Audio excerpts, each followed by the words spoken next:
Dia temukan satu orang sebuah kuda dan saya doang. Katanya hidup bisa berubah arah. Katanya semua bisa diolah. Tentang mimpi yang jauh di sana. Tentang hidup yang lebih bermakna. Ia bawa pulang tanpa banyak kata. Dibaca pelan bersama anaknya. Tentang masa depan yang indah. Meski sekarang masih susah.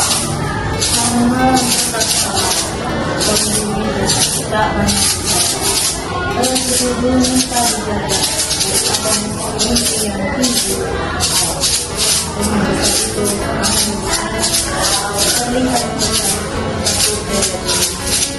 langkah kecil selalu sampai. Itu sudah mencoba